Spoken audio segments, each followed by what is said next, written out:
आम प्रभु एवं त्राणकर्ता जीशुଙ୍କ नामରେ ସମସ୍ତଙ୍କୁ ନମସ୍କାର। ପୁନର୍ବାର ମୁଁ ପରମେଶ୍ୱରଙ୍କ ଜୀବନ୍ତ ବାକ୍ୟ ଶିଖିବାର ଏହି ସୁଯୋଗ ପାଇଥିବାରୁ ପରମେଶ୍ୱରଙ୍କୁ ଧନ୍ୟବାଦ ଦେଉଛି।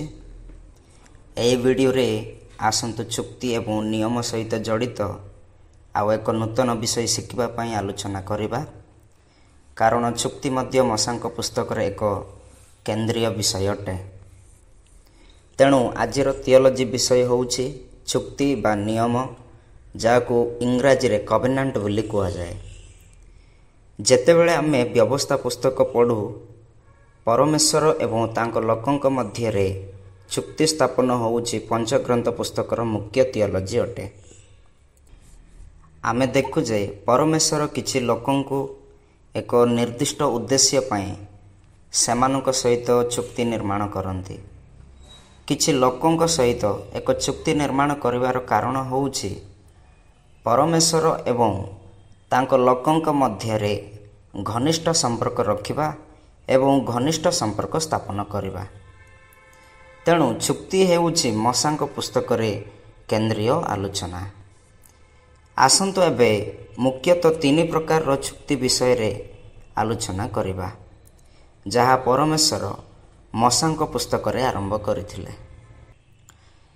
ପ୍ରଥମଟି ହେଉଛି ନୋହଙ୍କ ଚୁକ୍ତି, ଆଦି ପୁସ୍ତକ 9 ପର୍ବ, ଯାହାକୁ ଇଂରାଜୀରେ ନୋହାଇକ୍ କଭେନାଣ୍ଟ ବୋଲି କୁହାଯାଏ।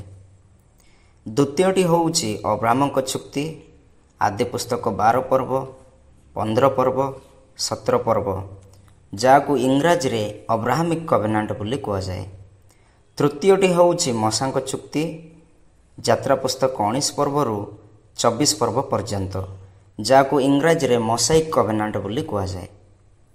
ବର୍ତ୍ତମାନ କେବଳ ପ୍ରଥମ ଚୁକ୍ତି ବିଷୟରେ ଏହି ଭିଡ଼ିଓରେ ସ୍ପଷ୍ଟ ଭାବରେ ଆଲୋଚନା କରିବା, ଯାହା ନୋହଙ୍କ ଚୁକ୍ତି ବା ନୋହାଇକ୍ କଭେନାଣ୍ଟ ବୋଲି କୁହନ୍ତି। ଏହାକୁ ନୋହଙ୍କ ଚୁକ୍ତି କାହିଁକି କୁହାଗଲା? ନୋହାଇକ୍ କଭେନାଣ୍ଟ ବୋଲି କାହିଁକି କୁହାଗଲା?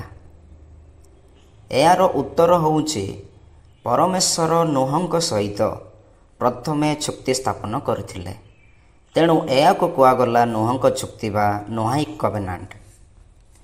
ଆମେ ଏଠାରେ ଦେଖୁଛୁ ପ୍ରଥମ ଥର ପରମେଶ୍ୱର ଏକ ନିର୍ଦ୍ଦିଷ୍ଟ ଉଦ୍ଦେଶ୍ୟ ନିମନ୍ତେ ନୋହଙ୍କ ସହିତ ତାଙ୍କର ଚୁକ୍ତି ଏବଂ ନିୟମ ଆରମ୍ଭ କରନ୍ତି। ତେବେ ଜାଣିବା ନୋହଙ୍କ ଚୁକ୍ତିର ଉଦ୍ଦେଶ୍ୟ ଗୁଡ଼ିକ କ'ଣ କ'ଣ ଥିଲା? କାହିଁକି ପରମେଶ୍ୱର ନୋହଙ୍କ ସହିତ ନିୟମ ସ୍ଥାପନ କଲେ?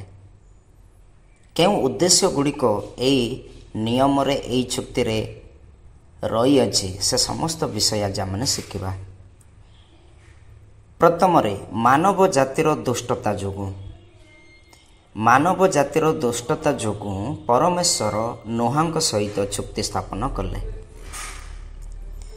ପରମେଶ୍ୱର ଦେଖିଲେ ଯେ ମାନବ ଜାତି ଭ୍ରଷ୍ଟତାରେ ଏବଂ ହିଂସାରେ ପରିପୂର୍ଣ୍ଣ ହୋଇଯାଇଥିଲା। ତେଣୁ ସେ ଏକ ବନ୍ୟା ସହିତ ପୃଥିବୀର ବିଚାର କରିବାକୁ ନିଷ୍ପତ୍ତି ନେଇଥିଲେ। ଆଦି ପୁସ୍ତକ 6 ପର୍ବ 5ରୁ 7ରେ ଲେଖାଯାଏ, ପ୍ରଭୁ ଦେଖିଲେ ଯେ ମାନବ ଜାତିର ଦୁଷ୍ଟତା କେତେ ବଡ଼ ହୋଇଗଲା। ତେଣୁ ପ୍ରଭୁ କହିଲେ, ମୁଁ ଯେଉଁ ମାନବ ଜାତିକୁ ସୃଷ୍ଟି କରିଥିଲି ତାକୁ ପୃଥିବୀରୁ ଲୋପ କରିବି। ଏହା ଥିଲା ନୋହଙ୍କ ଚୁକ୍ତିର ପ୍ରଥମ କାରଣ। ଦ୍ୱିତୀୟ ନମ୍ବରରେ ଦେଖିବା, କାରଣ ନୋହ ଧାର୍ମିକ ଏବଂ ଆଜ୍ଞାବହ ଥିଲେ। ନୋହ ଧାର୍ମିକ ଏବଂ ଆଜ୍ଞାବହ ଥିଲେ। ସେଥିପାଇଁ ପରମେଶ୍ୱର ନୋହଙ୍କ ସହିତ ଚୁକ୍ତି ସ୍ଥାପନ କଲେ, ତାଙ୍କ ସହିତ ନିୟମ ସ୍ଥାପନ କଲେ। ଏହା ନୋହଙ୍କ ଧାର୍ମିକତା ଜୀବନ ହେତୁ ଏବଂ ତାଙ୍କ ଆଜ୍ଞାବହତା ଜୀବନ ହେତୁ ପ୍ରଭୁ ନୋହଙ୍କ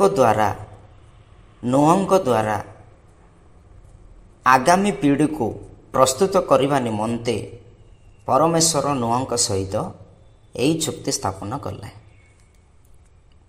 ପରମେଶ୍ୱର ନୋହଙ୍କୁ ତାଙ୍କ ଧାର୍ମିକତା ଏବଂ ନିର୍ଦ୍ଦୋଷତା ହେତୁ ଏକ ପାପୀ ପିଢ଼ି ମଧ୍ୟରେ ତାଙ୍କୁ ମନୋନୀତ କରିଥିଲେ।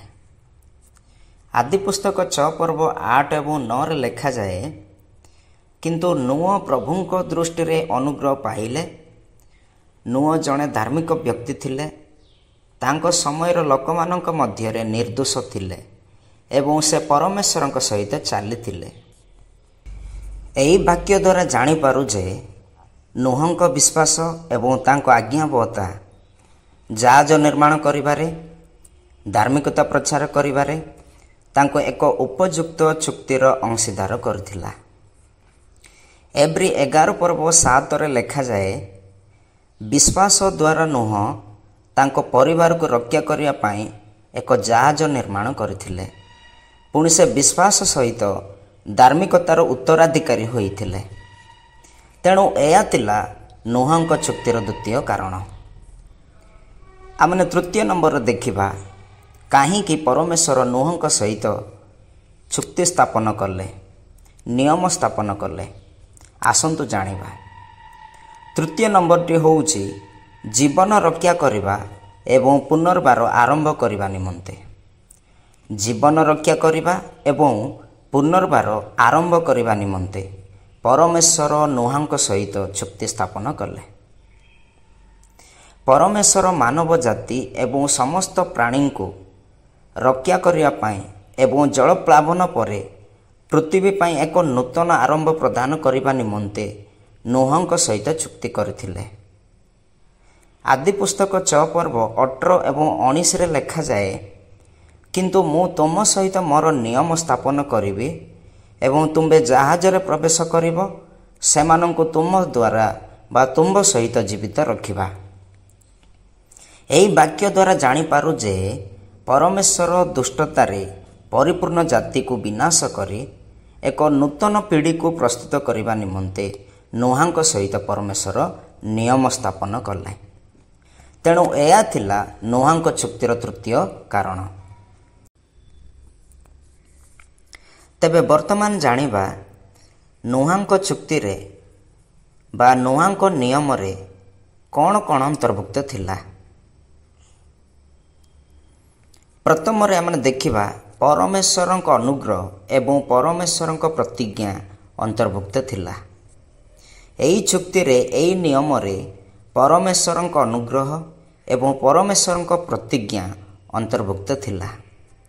ତେଣୁ ପରମେଶ୍ୱର କହିଲେ, ପୁନର୍ବାର କେବେ ବନ୍ୟା ଦ୍ୱାରା ପୃଥିବୀକୁ ଧ୍ୱଂସ କରିବା ନାହିଁ। ଆଦି ପୁସ୍ତକ 9 ପର୍ବ 11ରେ ଏପରି ଲେଖାଯାଏ, ପୁଣି କେବେ ସମସ୍ତ ଜୀବନ ବନ୍ୟାର ଜଳ ଦ୍ୱାରା ନଷ୍ଟ ହେବ ନାହିଁ। ଏହି ଅନୁଗ୍ରହ ଏବଂ ଏହି ପ୍ରତିଜ୍ଞା ନୂହଙ୍କ ଚୁକ୍ତିରେ ଅନ୍ତର୍ଭୁକ୍ତ ଥିଲା। ପୁଣି ଏହି ପ୍ରତିଜ୍ଞା ନିରନ୍ତର ଥିଲା, ଯାହା ମଣିଷ ଆଜ୍ଞାବହତା ଉପରେ ଆଧାରିତ ନୁହେଁ, ବରଂ ପରମେଶ୍ୱରଙ୍କ ଅନୁଗ୍ରହ ଉପରେ ଆଧାରିତ। ଦ୍ୱିତୀୟ ନମ୍ବରରେ ଦେଖିବା ଏହି ନିୟମରେ କ'ଣ କ'ଣ ଅନ୍ତର୍ଭୁକ୍ତ ଥିଲା। ଦ୍ୱିତୀୟ ନମ୍ବରଟି ନିୟମର ଚିହ୍ନ ଇନ୍ଦ୍ରଧନୁ ଅନ୍ତର୍ଭୁକ୍ତ ଥିଲା। ନିୟମର ଚିହ୍ନ ଇନ୍ଦ୍ରଧନୁ ଅନ୍ତର୍ଭୁକ୍ତ ଥିଲା। ଆଦି ପୁସ୍ତକ 9 ପର୍ବ 13ରୁ 15ରେ ଲେଖାଯାଏ, ମୁଁ ମେଘରେ ମୋର ଇନ୍ଦ୍ରଧନୁ ସ୍ଥାପନ କରିଛି ଏବଂ ଏହା ନିୟମର ଚିହ୍ନ ହେବ। ମୁଁ ମୋର ନିୟମକୁ ମନେ ରଖିବି। ପରମେଶ୍ୱର କହୁଛନ୍ତି, ମୁଁ ମେଘରେ ମୋର ଇନ୍ଦ୍ରଧନୁ ସ୍ଥାପନ କରିଛି ଏବଂ ଏହା ନିୟମର ଚିହ୍ନ ହେବ। ମୁଁ ମୋର ନିୟମକୁ ମନେ ରଖିବି। ଇନ୍ଦ୍ରଧନୁ ହେଉଛି ପରମେଶ୍ୱରଙ୍କ ବିଶ୍ୱସ୍ତତା ଏବଂ ଦୟାର ପ୍ରତୀକ ଅଟେ। ଏହାର ଅର୍ଥ ପରମେଶ୍ୱର ତାଙ୍କ ଅନୁଗ୍ରହ ଏବଂ ତାଙ୍କ ବିଶ୍ୱସ୍ତତା ଆମମାନଙ୍କ ଜୀବନରେ ପ୍ରକଟ କରି ଏହି ଚୁକ୍ତିର ନିୟମ ଚିହ୍ନ ମନେ ରଖିବେ। ତେଣୁ ଆଜି ଆମମାନେ ଜୀବିତ ଅଟୁ, ନଚେତ୍ ପାପ କରି କେବେଠୁ ମରିସାରିଥାନ୍ତେ। କାରଣ ପରମେଶ୍ୱର ତାଙ୍କ ଅନୁଗ୍ରହ, ତାଙ୍କ ପ୍ରତିଜ୍ଞା ଏବଂ ତାଙ୍କ ବିଶ୍ୱସ୍ତତା ଆମମାନଙ୍କ ଜୀବନରେ ପ୍ରକାଶ କରି ଆଜି ବି ଏହି ଚୁକ୍ତିର ନିୟମ ସ୍ମରଣ କରନ୍ତି। ତେଣୁ ଏହି ଚୁକ୍ତି, ଏହି ନିୟମ ଆଜି ପର୍ଯ୍ୟନ୍ତ ଜୀବିତ ଅଟେ। ତୃତୀୟ ନମ୍ବର ଦେଖିବା, କାହିଁକି ପରମେଶ୍ୱର ନୂହଙ୍କ ସହିତ ଏହି ଚୁକ୍ତି ନିର୍ମାଣ କଲେ, ପୁଣି ଏହି ଚୁକ୍ତିରେ କ'ଣ କ'ଣ ଅନ୍ତର୍ଭୁକ୍ତ ରହିଅଛି। ତୃତୀୟ ନମ୍ବର ଦେଖିବା, ଏହି ଚୁକ୍ତିର ନିୟମ ସମସ୍ତ ଜୀବନ୍ତ ପ୍ରାଣୀ ସହିତ ଅନ୍ତର୍ଭୁକ୍ତ ଥିଲା। ଏହି ଚୁକ୍ତିର ନିୟମରେ ସମସ୍ତ ଜୀବନ୍ତ ପ୍ରାଣୀ ସହିତ ଅନ୍ତର୍ଭୁକ୍ତ ଥିଲା। ଏହା ଏକ ସାର୍ବଜନୀନ ଚୁକ୍ତିର ନିୟମ ବା ବିଶ୍ୱ ବ୍ରହ୍ମାଣ୍ଡ ଚୁକ୍ତିର ନିୟମ ବୋଲି ୱେନାମ୍ କୁହନ୍ତି, ଯାହାକୁ ଇଂରାଜୀରେ ୟୁନିଭର୍ସାଲ କଭେନାଣ୍ଟ ବୋଲି କୁହାଯାଏ। ଏହି ନିୟମକୁ ନୋହାଙ୍କ ନିୟମକୁ ୟୁନିଭର୍ସାଲ କଭେନାଣ୍ଟ ବୋଲି କୁହାଗଲା। ଏହି ଚୁକ୍ତିର ନିୟମ କେବଳ ନୋହାଙ୍କ ସହିତ ନୁହେଁ, ବରଂ ସମସ୍ତ ଲୋକ, ପଶୁପକ୍ଷୀ ଏବଂ ପୃଥିବୀ ସହିତ ନିୟମ ସ୍ଥାପନ କରାଯାଇଥିବା ଚୁକ୍ତି ଅଟେ ବୋଲି ବାଇବେଲ ପଣ୍ଡିତମାନେ ମଧ୍ୟ ଗ୍ରହଣ କରନ୍ତି। ତେଣୁ ଏହି ନିୟମକୁ ୟୁନିଭର୍ସାଲ କଭେନାଣ୍ଟ ବୋଲି କୁହାଗଲା। ଆଦି ପୁସ୍ତକ 9 ପର୍ବ 8-10 ଲେଖାଯାଏ, ମୁଁ ଏବେ ତମ ସହିତ ଏବଂ ତମ ପରେ ତୁମର ବଂଶଧରମାନଙ୍କ ସହିତ ମୋର ନିୟମ ସ୍ଥାପନ କରୁଛି। ପ୍ରତ୍ୟେକ ଜୀବନ୍ତ ପ୍ରାଣୀ ଆଉ ଜଳ ଦ୍ୱାରା ବିନାଶ କରିବି ନାହିଁ। ପ୍ରତ୍ୟେକ ଜୀବନ୍ତ ପ୍ରାଣୀ ଆଉ ଜଳ ଦ୍ୱାରା ବିନାଶ କରିବି ନାହିଁ। ଏହି ବାକ୍ୟରେ ପ୍ରତ୍ୟେକ ଜୀବନ୍ତ ପ୍ରାଣୀ ବୋଲି କହିଲେ ପୃଥିବୀର ସମସ୍ତ ପ୍ରାଣୀକୁ ବୁଝାଏ। ତେଣୁ ଏହି ଚୁକ୍ତି, ଏହି ନିୟମ ସମସ୍ତଙ୍କ ପାଇଁ ଥିଲା। ସେଥିପାଇଁ ୟୁନିଭର୍ସାଲ କଭେନାଣ୍ଟ ବୋଲି କୁହାଯାଏ। ନମ୍ବର 4ରେ ଦେଖିବା, ଈଶ୍ୱର ଜୀବନ ପ୍ରତି ସମ୍ମାନ ସ୍ଥାପନ କରନ୍ତି। ଈଶ୍ୱର ଜୀବନ ପ୍ରତି ସମ୍ମାନ ସ୍ଥାପନ କରନ୍ତି। ଏହା ନୋଆଙ୍କ ଚୁକ୍ତିରେ ଅନ୍ତର୍ଭୁକ୍ତ ଥିଲା। ପରମେଶ୍ୱର ହତ୍ୟା ପାଇଁ ମୃତ୍ୟୁଦଣ୍ଡ ପ୍ରଚଳନ କଲେ ଏବଂ ମାନବ ଜାତିକୁ କ୍ଷମତା ଦେଇ ମାନବ ଜୀବନର ମୂଲ୍ୟକୁ ନିଶ୍ଚିତ କଲେ। ଆଦି ପୁସ୍ତକ 9 ପର୍ବ 6ରେ ଲେଖାଯାଏ, ଯେ କେହି ମଣିଷର ରକ୍ତପାତ କରେ, ମଣିଷ ଦ୍ୱାରା ସେମାନଙ୍କର ରକ୍ତପାତ କରାଯିବ, କାରଣ ତାଙ୍କ ପ୍ରତିମୂର୍ତ୍ତିରେ ପରମେଶ୍ୱର ମାନବ ଜାତିକୁ ସୃଷ୍ଟି କରିଅଛନ୍ତି। ଏହି ବାକ୍ୟ ଦ୍ୱାରା ଜାଣିପାରୁ ଯେ ପରମେଶ୍ୱର ମନୁଷ୍ୟର ଜୀବନକୁ ବହୁମୂଲ୍ୟ ମଣିଲେ, କାରଣ ସମସ୍ତ ମନୁଷ୍ୟ ତାଙ୍କ ପ୍ରତିମୂର୍ତ୍ତିରେ ସୃଷ୍ଟି ହୋଇଅଛୁ। ତେଣୁ ଏହି ଚୁକ୍ତିରେ, ଏହି ନିୟମରେ ପରମେଶ୍ୱର ପ୍ରତ୍ୟେକ ମନୁଷ୍ୟର ଜୀବନ ବହୁମୂଲ୍ୟ ବୋଲି ସ୍ଥାପନ କଲେ। ଏହି 4 ବିଷୟ ନୋଆଙ୍କ ଚୁକ୍ତିରେ ଏବଂ ନୋଆଙ୍କ ନିୟମରେ ଅନ୍ତର୍ଭୁକ୍ତ ଥିଲା। ବର୍ତ୍ତମାନ ଶିଖିବା ନୋଆଙ୍କ ଚୁକ୍ତିରେ ଧର୍ମଶାସ୍ତ୍ରୀୟ ଗୁରୁତ୍ୱ ବା ଧର୍ମଶାସ୍ତ୍ରୀୟ ଅର୍ଥ କ'ଣ କ'ଣ ରହିଅଛି। ଏହି ଚୁକ୍ତିରେ, ଏହି ନିୟମରେ ଧର୍ମଶାସ୍ତ୍ରୀୟ ଗୁରୁତ୍ୱ ଏବଂ ଧର୍ମଶାସ୍ତ୍ରୀୟ ଅର୍ଥ ଗୁଡ଼ିକ ଆମେ ଦେଖିବା। ପ୍ରଥମ ନମ୍ବରରେ ସାଧାରଣ ଅନୁଗ୍ରହର ଚୁକ୍ତି। ସାଧାରଣ ଅନୁଗ୍ରହର ଚୁକ୍ତି, ଯାହାକୁ ଇଂରାଜୀରେ କଭେନାଣ୍ଟ ଅଫ୍ କମନ୍ ଗ୍ରେସ୍ ବୋଲି କୁହାଯାଏ। ସାଧାରଣ ଅନୁଗ୍ରହର ଚୁକ୍ତି, ଏହା ଏକ ଅନୁଗ୍ରହର ଚୁକ୍ତି ବୋଲି ଗୁରୁତ୍ୱ ଦିଆଯାଉଥିଲା। ଏହା ଏକ ଅନୁଗ୍ରହର ଚୁକ୍ତି ବୋଲି କୁହାଯାଇଥିଲା। ଏହି ନିୟମ ଯୀଶୁଙ୍କ ମାଧ୍ୟମରେ ପରମେଶ୍ୱରଙ୍କ ପରିତ୍ରାଣର ଯୋଜନା ପୂରଣ ନ ହେବା ପର୍ଯ୍ୟନ୍ତ ଜଗତକୁ ସଂରକ୍ଷଣ କରେ। ଏହା ସମସ୍ତ ମାନବ ଜାତି ଉପରେ ପରମେଶ୍ୱରଙ୍କ ଦୟାକୁ ପ୍ରତିଫଳିତ କରେ, ଯଦିଓ ପାପ ଏହି ଜଗତରେ ଜାରି ରହିଛି। ତେଣୁ ମାଥିଉ 5 ପର୍ବ 45ରେ ଲେଖାଯାଏ, ସେ ମନ୍ଦ ଓ ଭଲ ଉପରେ ତାଙ୍କର ସୂର୍ଯ୍ୟ ଉଦିତ କରାନ୍ତି। ଏହାର ଅର୍ଥ, ସେ ସମସ୍ତଙ୍କ ଉପରେ ତାଙ୍କ ଅନୁଗ୍ରହ ରହିଅଛି। ସେ ସମସ୍ତଙ୍କ ଉପରେ ତାଙ୍କ ଅନୁଗ୍ରହ ଦିଅନ୍ତି, ପାପୀ ହେଇଥାଉ କିମ୍ବା ଧାର୍ମିକ ହେଇଥାଉ, ଅନୁଗ୍ରହ ସମସ୍ତଙ୍କ ନିମନ୍ତେ ରହିଅଛି। ତେଣୁ ଏହି କଭେନାଣ୍ଟକୁ ଦ କଭେନାଣ୍ଟ ଅଫ୍ କମନ୍ ଗ୍ରେସ୍ ବୋଲି କୁହାଯାଏ। ତାର ଅର୍ଥ, ସମସ୍ତଙ୍କ ନିମନ୍ତେ ଅନୁଗ୍ରହ ରହିଅଛି, ସମସ୍ତଙ୍କ ନିମନ୍ତେ ଅନୁଗ୍ରହର ନିୟମ ରହିଅଛି, ଯାହାକୁ ଓଡ଼ିଆରେ ସାଧାରଣ ଅନୁଗ୍ରହର ଚୁକ୍ତି ବା ସମସ୍ତଙ୍କ ଅନୁଗ୍ରହର ଚୁକ୍ତି ବୋଲି କୁହାଯାଏ। ନମ୍ବର 2ରେ ଭବିଷ୍ୟତର ଚୁକ୍ତି ପାଇଁ ଏକ ଭିତ୍ତିମୂଳ ଅଟେ। ଭବିଷ୍ୟତର ଚୁକ୍ତି ପାଇଁ, ଭବିଷ୍ୟତର ନିୟମ ପାଇଁ ଏକ ଭିତ୍ତିମୂଳ ଅଟେ, ଯାହାକୁ ଇଂରାଜୀରେ ଏ ଫାଉଣ୍ଡେସନ୍ ଅଫ୍ फ्यूचर कवेनांट बोली कुआजाए। ए फाउंडेशन ऑफ फ्यूचर कवेनांट बोली कुआजाए। तेबे सेई भविष्यतर चुक्तिर नियम गुड़िक कौन कौन? नोहंक नियम परे नोहंक चुक्ति परे आउ जेउ भविष्यत रे जो चुक्ति जो नियम गुड़िक स्थापन हेबाकु जाउछि सेई नियम गुड़िक कौन कौन आसंता माने जानिबा।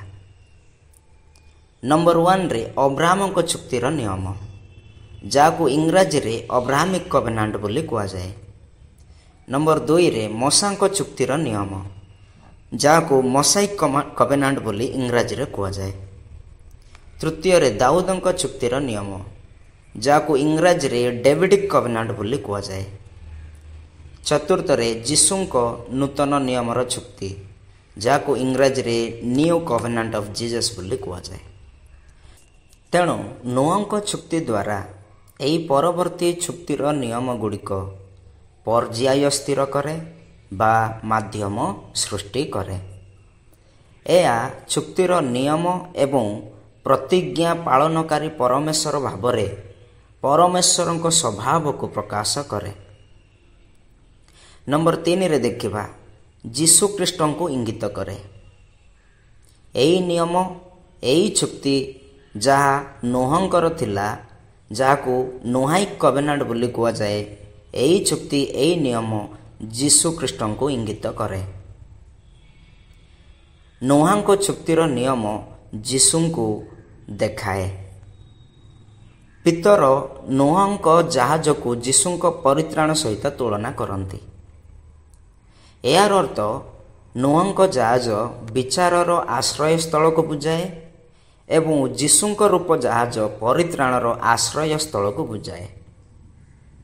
तेणु प्रथम पितर 3 पर्व 20 एवं 21 लेखा जाए जहाजरे केवल किछि लोक जल माध्यम रक्षा पाइथिले एवं एई जल बाप्तिस्म को प्रतीक करे जा जीसुंक द्वारा वर्तमान तुम्ब को मध्य रक्षा करे। एई वाक्य द्वारा जानी पारु जे जेपरि नोह एवं तांको परिवार जहाज माध्यम रक्षा पाइथिले विश्वासी माने मध्य ख्रीष्टंक रूप जहाज माध्यम रक्षा पाइबे। तेणु नोहंक चुक्तिर नियम आमको परमेश्वरंक न्याय तांको अनुग्रह एवं तांको विश्वस्तता विषय शिक्षा दिए जहा जीसु ख्रीष्टंक ठारे मिलुथिबा अंतिम परित्राण को सूचित करे। जेहेतु नोहांक चुक्तिर नियम परमेश्वरंक लोकमानंकर संपूर्ण कहानी एवं उद्देश्य प्रदान करिथाए। तेणु मोर प्रियर श्रोता बंधु नोहंक चुक्तिर नियम संपर्क रे आज एई वीडियो रे शिखिले। मु आशा करे आपण माने चुक्ति नियम बा कवेनांट कौन ताहा जानिले। जदि वीडियोटी को भल लगी प्रभुंक वाक्य एवं थियोलॉजी जड़ित शिक्षा जानिबा निमंते मो यूट्यूब चैनल को सब्सक्राइब करिवे पुणी लाइक करी कमेंट मध्य करिवे। धन्यवाद। समस्तंको नमस्कार।